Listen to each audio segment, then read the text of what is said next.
Huge Roth IRA, Roth 401k changes due to the Secure 2.0 Act. Gigantic. It's pretty interesting, and it's I think going to take a lot of people by surprise, and probably mostly I would think a good way. Anyway, so again, follow me on Locals. You can see the link in the doobly-doo. Let me get this guy. All right. Hold on. Oh, boy. Sign up for my email list. You can see the link in the doobly-doo as well, right down below. All right. So we're reading the Kitsis.com article that my man Jeffrey Levine or Levine has written. And this guy crushes. And I'll put a link in the doobly-doo for this as well. I like to say doobly-doo. Gray Steel, Grey Steel, and I forgot the dude's name up there. That guy's, I forgot his name, man. But he's a doctor. Just anyway, that's where I got Doobly Duke. He used to say that. He does weight training videos that you'll get a lot out of. Big fan of that guy. I interviewed him. So not a very good interview, not because of him, but because my audio sucked. This is back in May of 2018 or something like that. All right. Anyway, when I first started the channel. So first and foremost, right here, the changes highlight Congress's continued march towards Rothification, perhaps in an effort to grab tax revenue now 100% in order to make the federal budget estimates look better. Yep, exactly. So the idea, the Secure 2.0 Act does not include any provisions that restrict or eliminate existing Roth strategies. So all these people, like I think Rick Edelman or something like that, I don't follow Rick Edelman, but I mean, it's been a long time. I'm not saying he's a bad guy, but when I heard, don't do Roth because they can come after you, there's significant Rothification going on, not the alternative, because they want the money now. It's my money and I want it now, J.G. Wentworth. So first and foremost, elimination of RMDs for Roth 401ks and 403bs. This is huge, 457. So currently, while Roth IRAs are not subject to RMDs, employer plan Roth IRAs are. All right.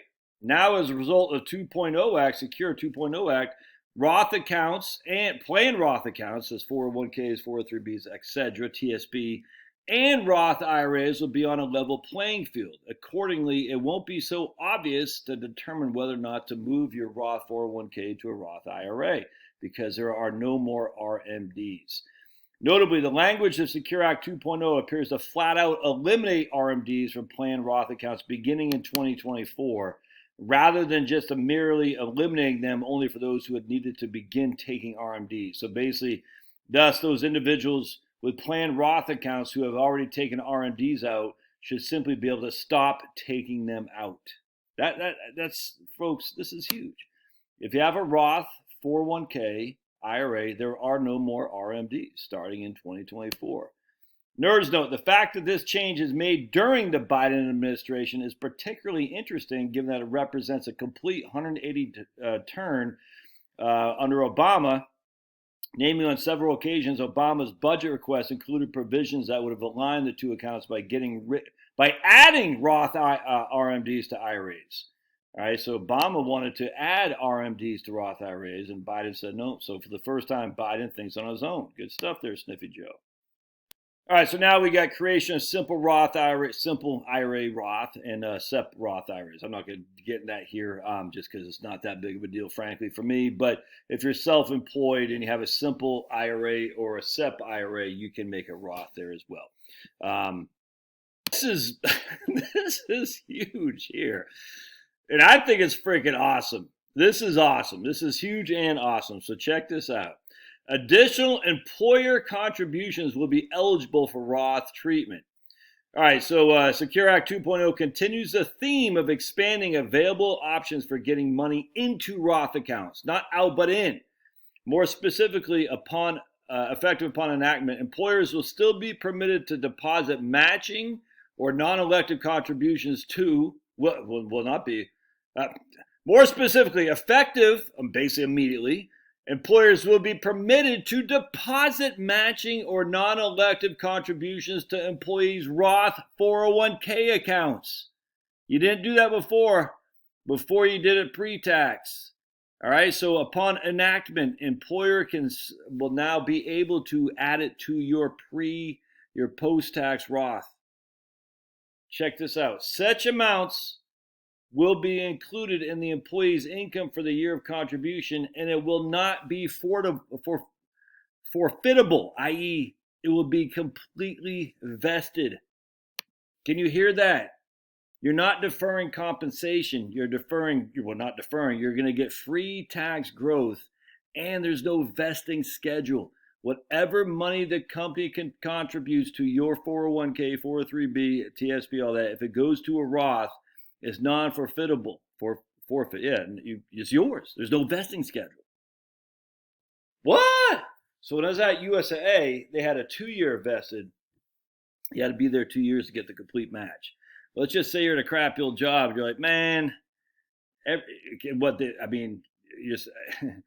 like, I don't know if I can hang it for the 2 or the 5 or whatever the vesting schedules are. Just put it into a Roth. It's yours right from the get-go.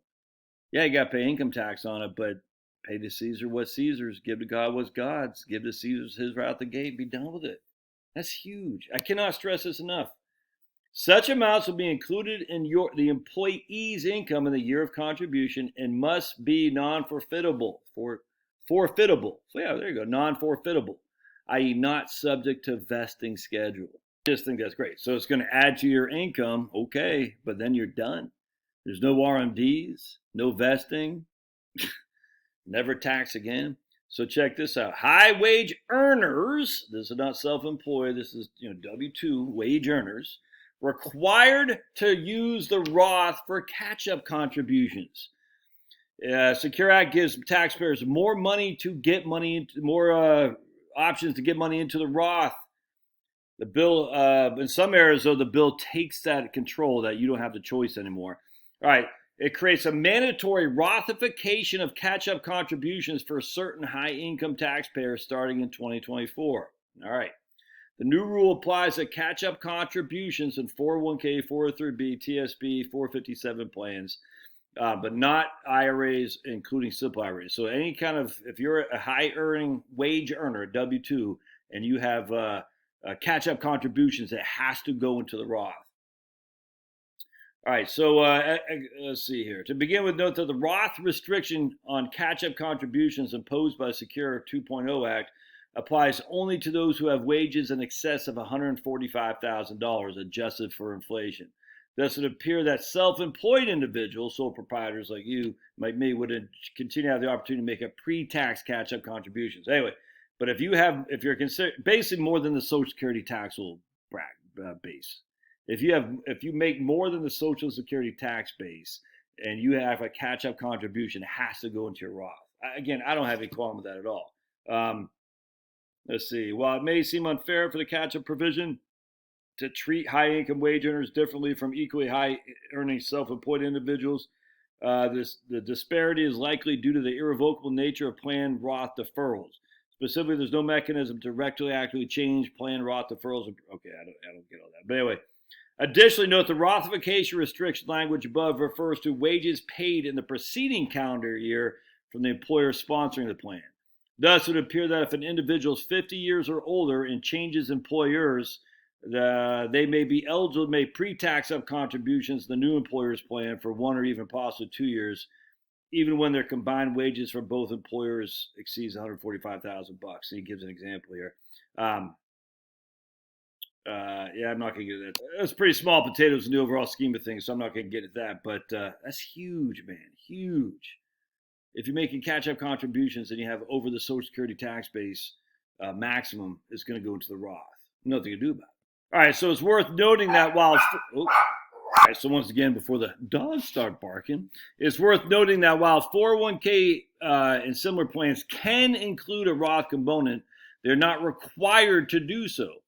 Of course, that raises the obvious question, what happens when employees who are required to make catch-up Roth contributions, i.e. those with previous wages exceeding the Social Security max, essentially, are unable to do so because the employers do not have a Roth option? Secure Act addresses this possibility head on. In short, the law says that the plan does not allow individuals to make Roth contributions. The catch-up contributions rules out rules will not apply to that plan.